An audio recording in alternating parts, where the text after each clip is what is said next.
અને હવે વાત કરીશું દ્વારકામાં વરસેલા મેઘતાંડવ વિશે। દ્વારકામાં વરસાદનો વિરામ અને ત્યારબાદ હજુ પણ દ્વારકામાં સ્થિતિ અતિ દયનીય છે। શહેરની મુખ્ય બજારો હજુ પણ પાણીમાં ગરકાવ છે।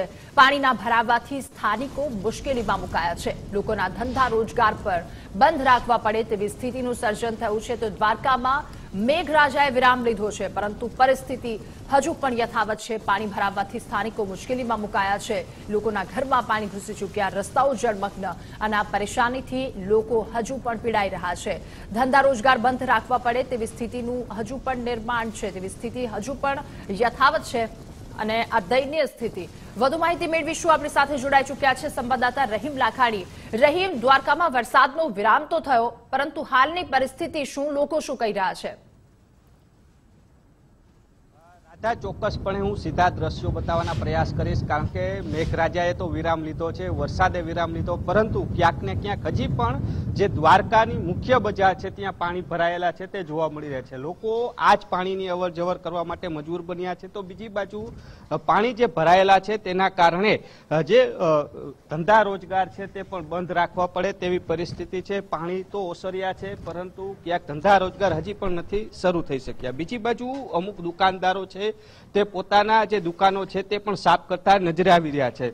કારણ કે હું જે દ્રશ્યો બતાવીશ, આ જે એક પાણીની ને ઠંડા પીણાની દુકાન છે, પાણી ન આવે એટલા માટે આટલું 4 ફૂટ જેટલું તો તેમણે પારી કરેલી છે, છતાં પણ તેની અંદરથી પાણી આવ્યું છે ને તેઓ અત્યારે આ દુકાન સાફ સફાઈ કરી રહ્યા છે। દાદા, શું કહેશો, કેટલું પાણી હતું જ્યારે પાણી આવ્યું? દુકાનની અંદર 4 ફૂટ પાણી આવી ગયું અને આજ 5-6 દિવસથી આ લાઈટ પણ નથી।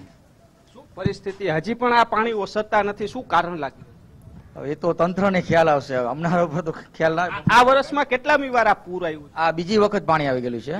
1 મહિના પહેલા પણ જયારે વરસાદ પડ્યો હતો ત્યારે પણ આ જ પરિસ્થિતિ હતી। પાછું બધું સાફ સફાઈ ને કમ્પ્લીટ કરીને પાછું બધું અમારા ફ્રીજ ને બધું નુકસાન ઘણું થઈ ગયું અમને। પણ પાછું રિપેરિંગ સિઝન હિસાબે અમે માલનો સ્ટોક પણ એટલો કર્યો હતો, પણ માલનો સ્ટોક તો સિઝન તો ફેલ જ ગઈ છે આખી, અને માલનો સ્ટોક એ બધો પૂરો થઈ ગયો। અંદર પાણી ગોડાઉન બધું ફર્યું છે, અંદર અમારે પાણીથી જ છે લપચપ ત્યાંના। જે રીતના અત્યારે દુકાનમાંથી પાણી કાઢી રહ્યા છે, દાદા શું કે છો, કેટલા વર્ષે વારંવાર આ પરિસ્થિતિ થાય છે? એમને કોઈ જોવા જ નથી આવતું, વર્ષો થઈ ગયા પાણી દર વર્ષે આ જ સ્થિતિ, આ જ પોઝિશન છે। મારે કેટલા દિવસે ધંધા રોજગાર શરૂ થયા? આમાં ધંધા કોઈ જાતું નક્કી નથી લેતો, મારે કે પાણી રહ્યું એટલે કોઈ ધંધોમાં તો કોઈ જઈ શકે નહીં આમાં। અને ઘરમાં 4 વખત પાણી ભરાયું, કોઈ જોવા જ નથી। 4 વખત ઘરમાં અત્યારે 5મી વાર। દાદા, તમે શું કહેશો, કેટલી આ પરિસ્થિતિ વારંવાર થાય છે? 20 વર્ષથી છેલ્લા આમને આમ છે, આટલી ગ્રાન્ટો થઈ છે, એ છતાંય પાણીનો નિકાલ નથી। અમારા દર વર્ષે આ ભોગવવું પડે છે। લાખો રૂપિયાનું, જો નાના વેપારીઓ બધા બિચારા ધંધા બંધ કરીને બેઠા છે, સારા તહેવાર છે ને હવે છે ને જે સ્થિતિ થશે એટલે જટ નગરપાલિકાને એમ કહેજો થોડુંક પાણી ઉતરે એટલે જલ્દી ગંદકી, નકર રોગચાળો બહુ ફાટી નીકળશે। રોગચાળો બહુ નીકળે છે દર વર્ષે, અમે 20 વર્ષથી આ ભોગવીએ છીએ। હવે અમને બધા ધારાસભ્ય, સંસદ સભ્યને એક જ વિનંતી છે કે હવે આ 20 વર્ષથી અમે આ ભોગવીએ, હવે તમે છે ને તમે મને રસ્તો બતાડો, ગમે તે કામ કરો। હવે તો જે રીતના હાથ જોડીને વિનંતી કરવી પડે રાધા તંત્રને, એવી પરિસ્થિતિ અત્યારે ધંધા રોજગારના વેપારીઓ કહી રહ્યા છે। કારણ કે દર વર્ષે ને આ વર્ષની જો વાત કરીએ તો બીજી વખત આ પરિસ્થિતિ ઉભી થઈ છે, ને જે રીતના વાત કરીએ તો 1 જ મહિનાની અંદર આ પરિસ્થિતિ લેવલ નથી આવ્યું। અમારા હોટલ, ગેસ્ટ હાઉસ, ધર્મશાળા, નાના વેપારીઓ બિચારા રડે છે, બહાર પડ્યા છે। જો તમે જરીક આવો, આટો મારો ને અહીંની પરિસ્થિતિ જાણો। કોઈ આવ્યું છે કે નહીં? તંત્રમાંથી કોઈ આવે કે નથી? હજી સુધી તો કોઈ દેખાતા નથી।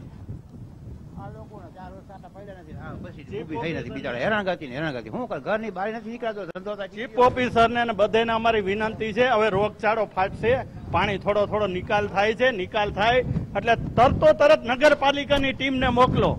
જો મોકલશો ને તો નકા ભયંકર સરકારી દવાખાનામાં પણ નહીં મળે તમને જગ્યા, એવો ભયંકર રોગચાળો અત્યારે આવો તમે જો ગંદકી, ખારુંનું પાણી, ગટરના પાણી બધા મિક્સ થઈ ગયા છે।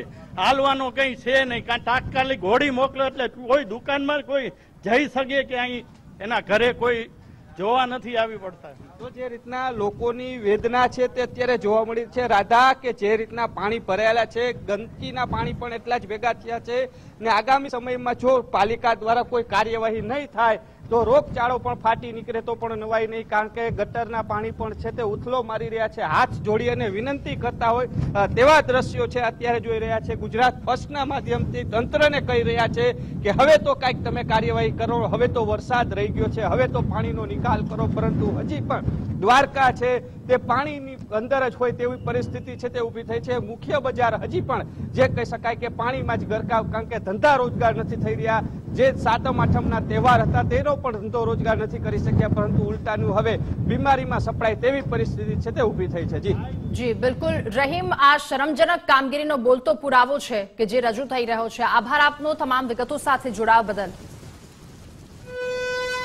અને ફરી એકવાર ગુજરાત ફર્સ્ટનું બઝર વાગ્યું. વધુ એક વરસાદી અપડેટ પર નજર કરીશું. દ્વારકામાં વરસાદના વિરામ બાદ હજુ સ્થિતિ દયનીય, અને આ વચ્ચે દ્વારકાના દરિયામાં કરંટ જોવા મળ્યો.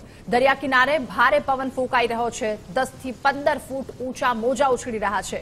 ભારે પવનના કારણે મેળાના ડોમને નુકસાન પહોંચ્યું.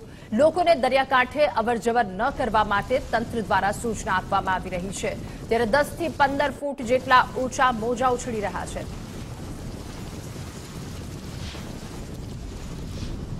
ગુજરાત ઉપર જે રીતના વાવાઝોડાનો ખતરો વર્તાઈ રહ્યો છે તેની અસર દ્વારકાના દરિયાની અંદર જોવા મળી છે. ડીપ ડિપ્રેશરમાંથી વાવાઝોડામાં પરિવર્તન થવાની જે આગાહી કરવામાં આવી છે તેના જ કારણે દ્વારકાના દરિયા કિનારે દરિયો જાણે કરંટ પકડી ગયો હોય. ઊંચા ઊંચા મોજા છે તે ઉછળી રહ્યા છે. ભારે પવન છે તે ફૂંકાઈ રહ્યો છે. દરિયાના જે મોજા ઉપરથી જ અંદાજો આવી જતો હશે કે જે રીતના મોજા છે તે કેવી રીતના ઉછળી રહ્યા છે, કારણ કે 10 થી 15 ફૂટ જેટલા મોજા છે તે હાલ ઉછળતા નજરે આવી રહ્યા છે. દરિયો જે ગાંડો તૂર થયો હોય તેવા દ્રશ્યો છે તે અત્યારે જોવા મળી રહ્યા છે. એટલે કહી શકાય કે જે રીતના વાત કરવામાં આવે તો દ્વારકાનો દરિયો અત્યારે ગાંડો તૂર છે તે જોવા મળી રહ્યો છે. જે દ્રશ્યો ગુજરાત ફર્સ્ટની ટીવી સ્ક્રીન ઉપર તમે જોઈ રહ્યા છો કે જે રીતના ભારે પવન ફૂંકાઈ રહ્યો છે ને તેની વચ્ચેથી અત્યારે ગુજરાત ફર્સ્ટ છે તે રિપોર્ટિંગ કરી રહ્યું છે, કારણ કે એક તરફ પવનનો માર ને બીજી તરફ ગાંડો તૂર જે દરિયો છે તે જોવા મળી રહ્યો છે. કારણ કે જે રીતના વાત કરવામાં આવે કે હવામાન વિભાગ દ્વારા જે આગાહી જે કરવામાં આવી છે તેની અસર ક્યાંક ને ક્યાંક છે તે જોવા મળી છે. કારણ કે જે રીતના છેલ્લા 4 દિવસથી ભારે વરસાદ છે તે ગુજરાત અને સૌરાષ્ટ્રના અનેક જિલ્લાઓમાં જોવા મળે છે. અનેક વિસ્તારોમાં પૂર જેવી સ્થિતિ થઈ હતી, તો બીજી બાજુ હવે કચ્છની અંદર આ જે ડીપ ડિપ્રેશરમાંથી વાવાઝોડામાં પરિવર્તન થાય અને તેની અસર કચ્છના દરિયાથી લઈ અને ભાવનગર સુધીની જે અસર જોવા મળવાની છે ને તેની અસર ક્યાંક શરૂઆત થઈ હોય તેવું લાગી રહ્યું છે. ને જે દ્વારકાનો દરિયો છે તે અત્યારે ગાંડો તૂર છે તે જોવા મળી રહ્યો છે. કેમેરા પર્સન કિશોર વાડોલિયા સાથે રહીમ લાખાણી, ગુજરાત ફર્સ્ટ, દ્વારકા. અને આ તરફ દ્વારકાના કલ્યાણપુરમાં ભારે વરસાદે તબાહી સર્જી છે. કલ્યાણપુર ગેટ પાસે ભારે પવનથી એક હોર્ડિંગ ધરાશાયી થયું. વરસાદ અને પવનથી વિશાળ હોર્ડિંગ ધરાશાયી થયું. ભારે વરસાદથી કલ્યાણપુરમાં વ્યાપકપણે નુકસાન થયું છે. અને આ તમામ વચ્ચે એક હોર્ડિંગ ધરાશાયી થવાના સમાચાર સામે આવી રહ્યા છે. રસ્તાઓ કે જે પાણીમાં ગરકાવ, દ્વારકામાં હજુ લોકો મુશ્કેલીમાં છે. અને આ તબાહી બાદના દ્રશ્યો છે. કલ્યાણપુર ગેટ પાસે ભારે પવનથી હોર્ડિંગ ધરાશાયી થયું.